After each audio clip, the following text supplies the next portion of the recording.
What's up mga tol, ngayon mga tol ay na-crave naman ako ng ginataang tilapia. At ito mga tol, lutuin ko na ito mga tol.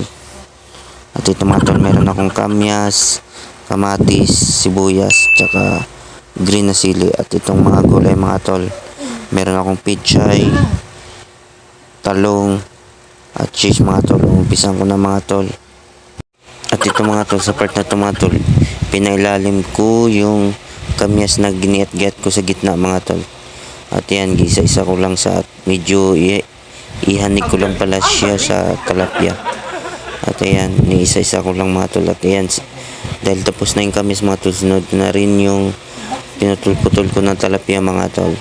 Yes mga tol, pinuputol-putol ko lang yung mga talapia mga tol kasi medyo malalaki pala yung talapia na nabili ng kapatid ko mga tol. At ayan, sinunod ko na rin yung luya mga tol, dahil tuwing nagluluto talaga ako ng ginataan na tilapia mga tol, nilagay ko talaga siya ng luya at sibuyas mga tol. At ayan, dahil natapos ko na paglagay ng sibuyas mga tol, nilagay ko na rin yung pampalasa mga tol, is yung seasoning, pero tansyahan lang yung paglagay ko dyan sa part na yun mga tol. At ayan, nilagay ko na rin yung paminta mga tol, tansyahan lang din. At ayan, pagkatapos ko lagay ng paminta is nilagyan ko naman siya ng asin mga tol.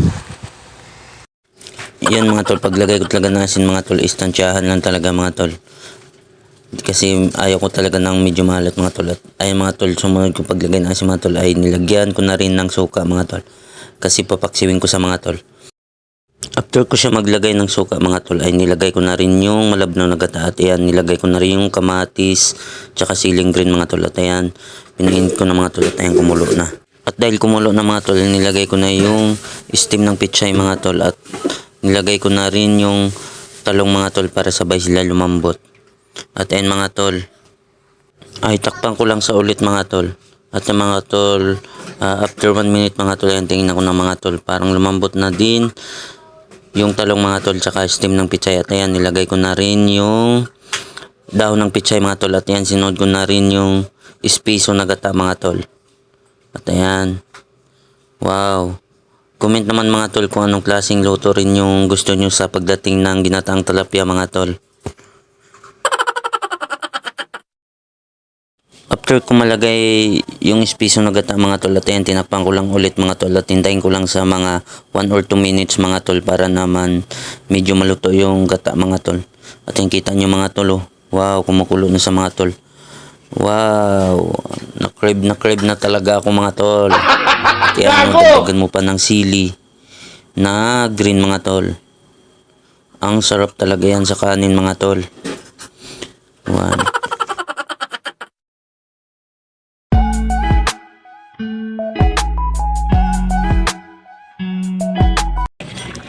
Wow, it's finally nasabaw.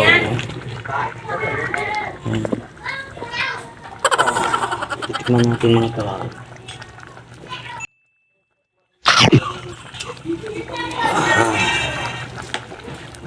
Hindi ko na matapis.